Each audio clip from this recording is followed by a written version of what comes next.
AY Solutions, qui est un centre d'incubation et d'insertion des jeunes, a initié le programme Youth Job, qui a vu aujourd'hui plusieurs jeunes formés et insérés dans le monde du travail.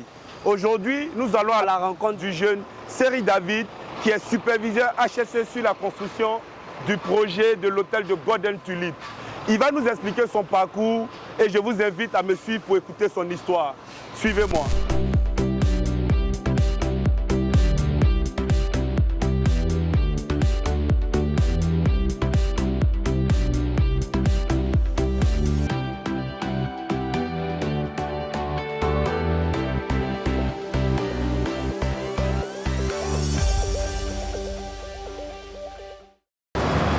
Je suis tellement content de te revoir, content d'être sur ton lieu de travail aujourd'hui. Bienvenue à vous sur mon chantier. Merci beaucoup. C'est mon casque de sécurité. Ouais. Merci. La première chose que je vois, c'est de la construction. J'ai envie de savoir, c'est quoi le nom de l'entreprise? Bon, ici, c'est SPJ Aquaba. Oui. Nous construisons un hôtel de 4 étoiles qui aura 16 étages. 16 étages, voilà, waouh. Et environ 236 chambres. 236 chambres, waouh, c'est grandiose ça. Avec 2 centres commerciaux et un restaurant en bas. Waouh. Et c'est sur ce projet-là que tu travailles en ce moment. Oui, exactement. Félicitations. Je suis tellement content de te rencontrer aujourd'hui.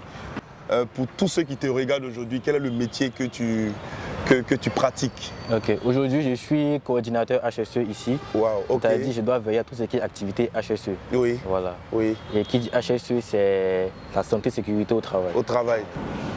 Donc pour toi qui as participé au programme Youth Job et qui a eu des acquis, des connaissances, des compétences, comment aujourd'hui cela se traduit dans ton travail de tous les jours?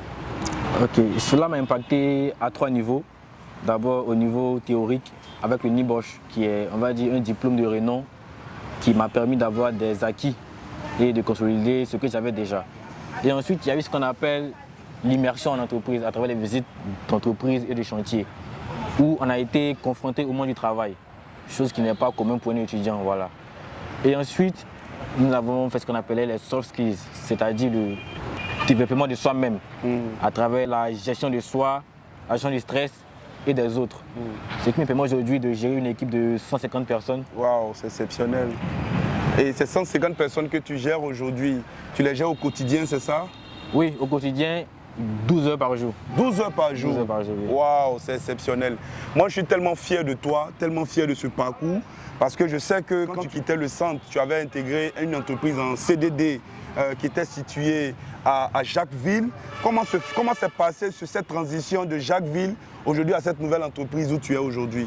D'abord, après mon passage au centre, j'ai été intégré dans une entreprise qui fabriquait le gaz. Voilà. Et ensuite là-bas, j'ai eu une offre qui correspondait à mon profil de carrière, qui correspondait à mes attentes et qui me mettait un peu en avant. Parce que je passais de superviseur à coordinateur HSE. Ouais. Ce qui n'est pas pareil. Voilà.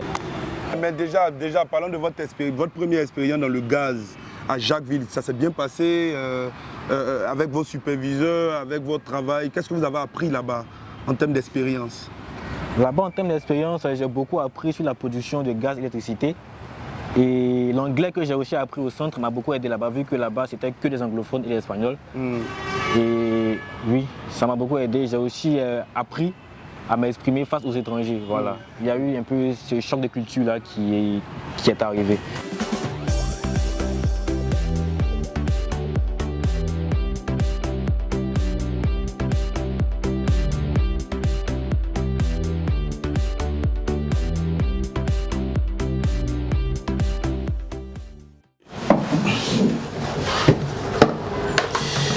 Alors, maintenant dans ton bureau, j'aimerais savoir un peu comment l'impact que le travail, même l'emploi, a sur toi, a sur ta vie de tous les jours.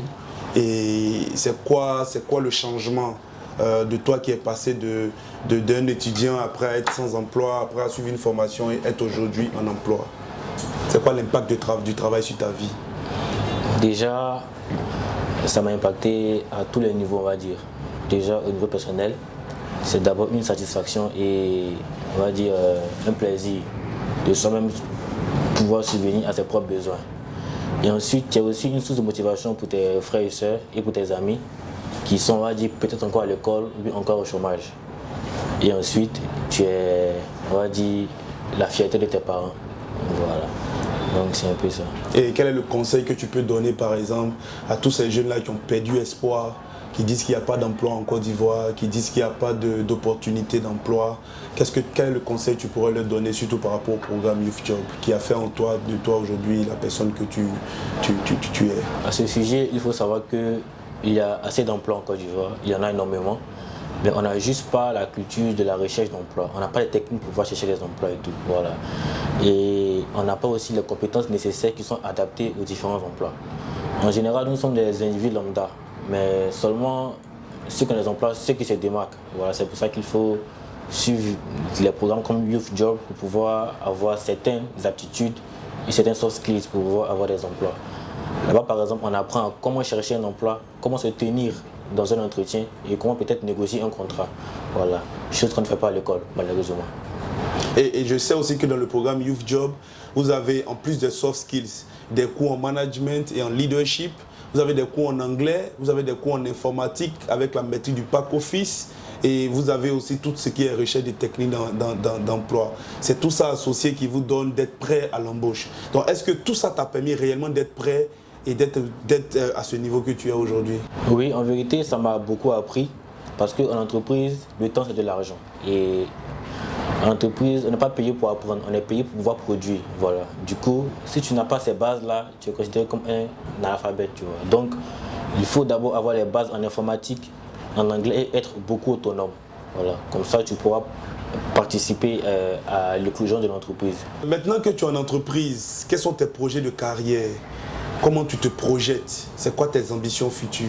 Je veux aller au bout de ma carrière, être un modèle pour les jeunes, comme vous d'ailleurs, qui par amour de votre métier, avez appris à vos jeunes petits frères que nous sommes à pouvoir faire ce métier-là. Et j'espère devenir un jour comme vous et mettre mes compétences et peut-être mon expérience au profit des jeunes. Ok. Et tu n'espères pas devenir un jour un HSC manager?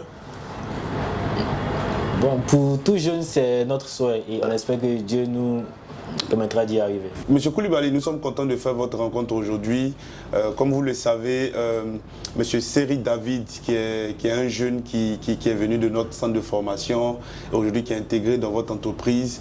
Nous sommes en process de suivi-évaluation, voir un peu comment il se comporte sur le chantier, quelle est la plus-value de la voix ici et qu'est-ce que humainement il arrive à apporter vraiment au cadre de travail.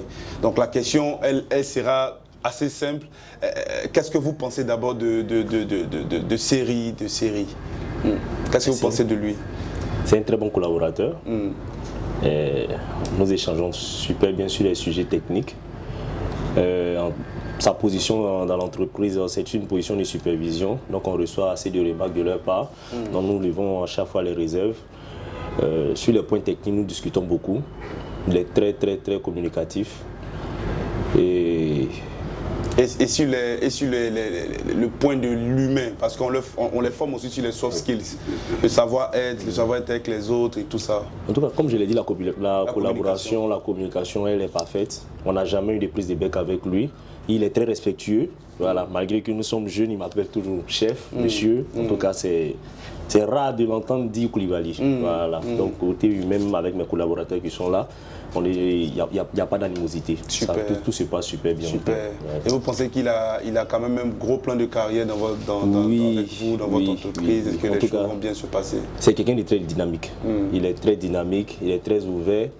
Il apprend de nous, nous apprenons beaucoup de lui, parce que c'est ça, c'est un jumelage d'expérience chacun à avoir pour lui, et puis on trouve le juste milieu pour pouvoir travailler. Donc c'est quelqu'un vraiment, s'il continue sur cette lancée-là, je pense qu'il serait un grand manager du domaine. Ce programme que vous aujourd'hui vous animez, que vous coordonnez, c'est une très belle lucarne pour la jeunesse. Et je vous aussi exhorte à communiquer beaucoup pour que plus de jeunes sachent que vous existez et qu'ils puissent aller vers vous pour pouvoir adhérer. Merci. Moi, je pense que même de ce pas, je verrai si vous avez des plaquettes qui sont peut-être en rapport avec nous, notre compétence, on pourra aussi s'inscrire pour pouvoir suivre aussi le programme. On ne finit jamais d'apprendre. C'est ça. Voilà, c'est ça. Merci beaucoup de nous avoir reçus chez vous. Merci pour tout ce que nous avons pu faire avec vous aujourd'hui. Merci. Et voilà, merci pour la suite. Merci.